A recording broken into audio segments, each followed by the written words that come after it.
غزہ میں قیامت برپا، بھوک، بارود اور بے بسی، ہر لمحہ ایک چراغ گل، صرف 48 گھنٹے باقی، 14,000 بچوں سمیت 20 لاکھ افراد کی زندگیوں کو خطرہ۔ اقوام متحدہ نے خبردار کر دیا، اسپتال، اسکولز اور گھروں پر بمباری، صہیونی حملوں میں مزید 62 فلسطینی شہید۔ خان یونس سے بڑے پیمانے پر نقل مکانی، غزہ میں 3 ماہ کے بعد صرف 9 امدادی ٹرک داخل۔ غزہ میں جارحیت پر شدید احتجاج، برطانیہ کا بڑا اقدام، اسرائیل سے تجارتی مذاکرات معطل، غزہ میں انسانی بحران پر سخت رد عمل، اسرائیلی سفیر طلب۔ برطانوی وزیر خارجہ ڈیوڈ لیمی کا کہنا تھا کہ نیتنیاہو کے اقدامات ناقابل قبول ہیں، فوجی کارروائی کو جاری رکھا تو مزید کارروائی کریں گے۔ فرانس اور جرمنی سمیت 22 ممالک کا فوری جنگ بندی کا مطالبہ۔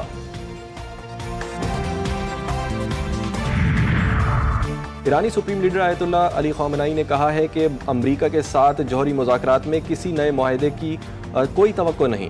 یورینیم افزودگی کی اجازت دینے کی بات امریکیوں کی اوقات سے زیادہ ہے۔ ایران میں کوئی ان کی اجازت کا منتظر نہیں، ایران پیش رفت کرتا رہے گا۔ امریکی وزیر خارجہ مارکو روبیو سینٹ امور خارجہ کمیٹی میں پیش، ایران کے حوالے سے ٹرمپ انتظامیہ کی کیا پالیسی ہے؟ امریکی سینیٹرز کے سوالات۔ مارکو روبیو نے بتایا کہ ایرانی توانائی کے استعمال کے لیے جوہری مواد استعمال کر سکتا ہے۔ صدر ٹرمپ واضح کر چکے ہیں جوہری ہتھیار نہیں بننے دیں گے۔ ایران کے سال مذاکرات خوشحالی، ترقی کی طرف لے جانا چاہتے ہیں۔ یورپی یونین کا اسرائیل سے تجارتی اور سفارتی تعلقات پر نظر ثانی کا فیصلہ، 17 وزراء خارجہ کی حمایت، 26 ممالک کی آبادکاروں اور انتہا پسند وزراء پر پابندیوں کی تجویز، انسانی حقوق کی شرائط کے تحت معاہدوں کی مشروطی پر زور۔ فرانسس میں خارجہ امور کونسل کا اجلاس، اسرائیل سے تجارتی اور سفارتی معاہدوں کی قرارداد پیش۔ اور امریکہ نے جدید فضائی دفاعی نظام گولڈن ڈام کی تنصیبات کا اعلان کر دیا۔ 3 سالہ منصوبے میں ابتدائی طور پر $175 ارب خرچ ہوں گے۔ امریکی صدر ٹرمپ کہتے ہیں کہ کینیڈا نے شراکت داری میں دلچسپی ظاہر کی۔ گولڈن ڈام زمین اور فضا سے کسی بھی میزائل حملے کو روکے گا۔ دفاعی نظام $500 بلین سے زیادہ لاگت آئے گی۔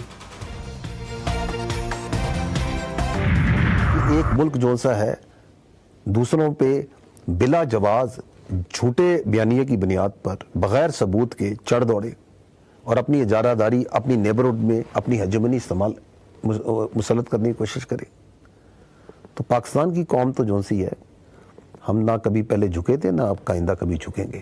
ہمارے لیے ہم شہادت کی آرزو ہمیں زندگی سے زیادہ ہے۔ Pakistan, China and any responsible state in the world, their first obligation is towards their people.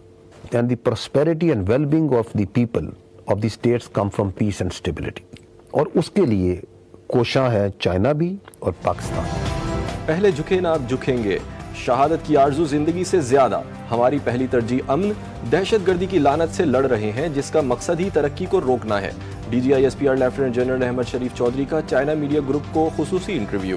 Modi سرکار کا جھوٹا بیانیہ مسترد، بھارت سے کشیدگی، پاک چین تعلقات اور علاقائی امن پر موقف واضح کیا۔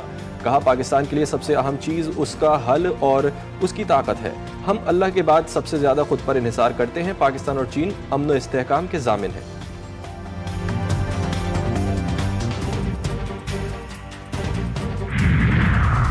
وزیر اعظم کا مصری صدر سے ٹیلی فونک رابطہ، علاقائی و عالمی امور پر تبادلہ خیال، جنوبی ایشیا کے حالیہ بحران میں فعال سفارتکاری پر صدر السیسی سے اظہار تشکر۔ شہباز شریف کا کہنا تھا کہ پاکستان علاقائی امن کے مفاد میں جنگ بندی مفاہمت کو برقرار رکھنے کے لیے پرعزم ہے۔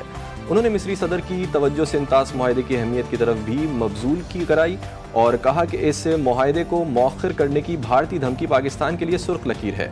شہباز شریف کی دورہ پاکستان کی دعوت عبدالفاتح السیسی نے قبول کر لی۔ مودی حکومت ہے، اسے کافی تنقید کا سامنا ہے، تو اس لیے ان کے لیے بڑا مشکل ہے کہ اس وقت وہ ایکنالج کریں اس چیز کو اور ہمارے ساتھ جو ہے وہ ٹیبل پہ بیٹھیں۔ لیکن بیک چینل پہ مذاکرات یا بات ہو رہی ہے۔ بھارت سے مذاکرات شروع ہو گئے، مثبت نتیجہ جلد سامنے آئے گا۔ نون لیگی رہنما رانا ثناء اللہ کا پروگرام G4 غریدہ میں دعویٰ۔